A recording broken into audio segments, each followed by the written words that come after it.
What's up everybody? Thanks for watching my MIDI guitar magic video. Before I get started, I wanted to give a quick shout out to my good friend John the Barber, who is the infamous guitarist of the band the Disco Biscuits. I worked with them a good bit in late 2019 and early 2020 and helped them with their side project called Tractor Beam, and he was the one that hipped me to what I'm going to show you today, which is essentially this JamOrigin MIDI Guitar Plug In and all the cool ways you can use it. So we had a lot of fun working together, discovering new ways to convert live audio to MIDI with your guitar. So exciting stuff, here we go. Okay, MIDI guitar magic, fun stuff. Real quick, let's just discuss the technical setup here. There is a download in the description if you want to check out exactly what I have going on here. And if you want to piece this together for yourself, that's cool too. And if you're on Logic or Pro Tools, you can also mimic this signal flow and it should work for you just fine. So the first thing we have to do is put our MIDI guitar VST on a blank audio track, not a MIDI track, but an audio track, and it will look like this, okay?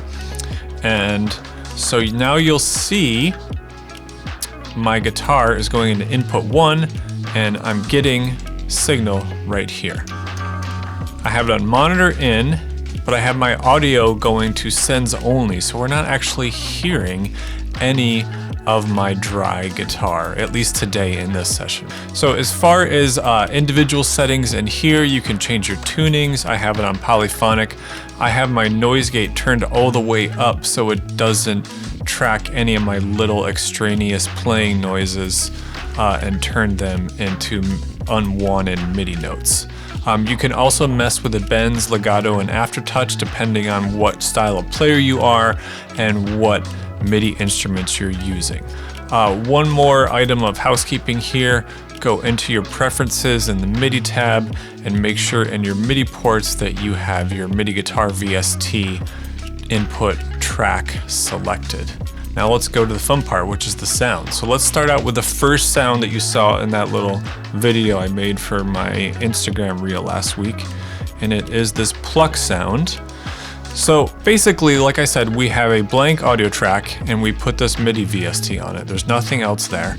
And now we just have MIDI coming from all ins, and it should get your MIDI guitar note conversions. So it's actually a pretty simple setup. So now my guitar is triggering this pluck sound inside Operator with a little bit of echo on it.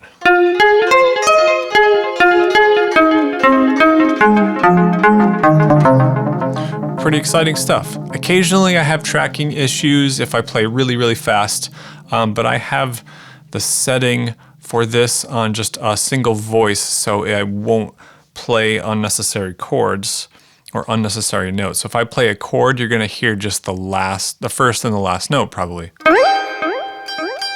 See, it ended up on the last note. So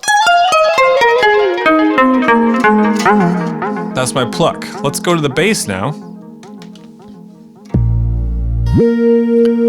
Another instance of Operator with a long glide on it, or a short glide, I guess I should say.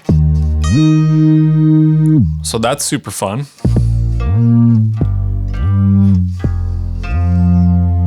All kinds of possibilities there. I like that one. And we can also track pitch bends. So let me demonstrate.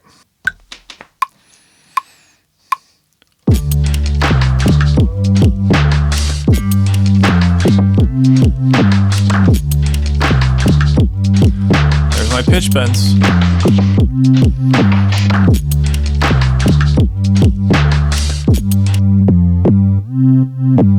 So you might want to ultimately clean that up, but I have seen this used very effectively in live performances. Let's check out the pad now.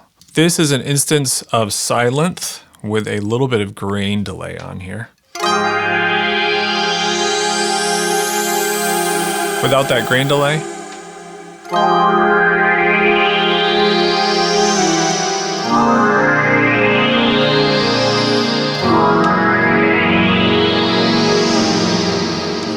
see that it gets a little bit of noisiness at the end of my chords, but not too bad.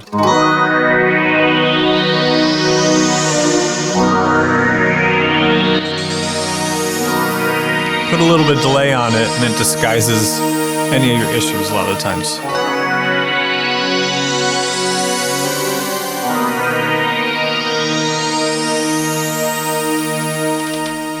Okay, fun. Here's a couple extra sounds that I like to use with this. All right, let's check out this theremin. I have a lot of fun with this. This is a new rack inside Live 11, or at least it's updated, because as you can see, it has 10 macros. So what is actually in here? So this is playing guitar through Wavetable. That's pretty exciting, right?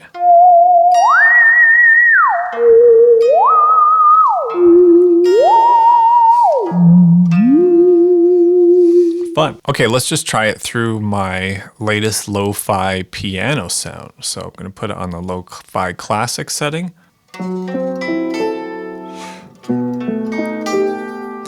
Pretty good with latency too. So we can hear that it arpeggiates well and lets the notes ring out accurately through most of the time.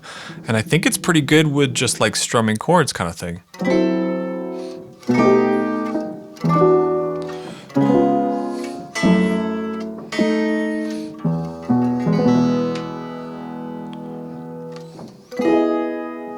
Fun.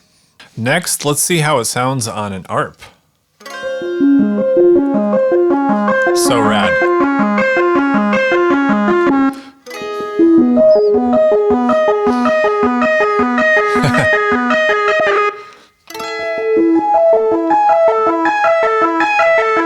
So cool.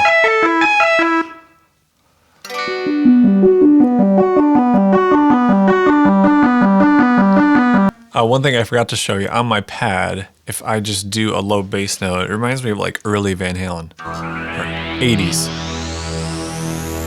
THX. Pretty cool.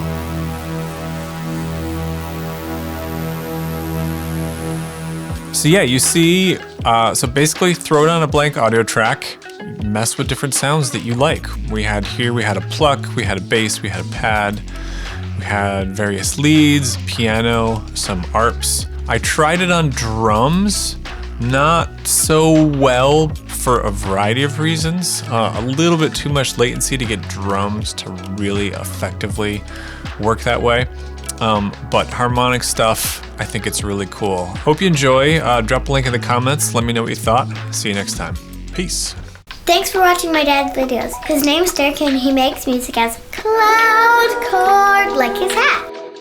I'm also a guitarist and Ableton certified trainer. Every Tuesday I upload new videos, so if you learned something, be sure to like and subscribe.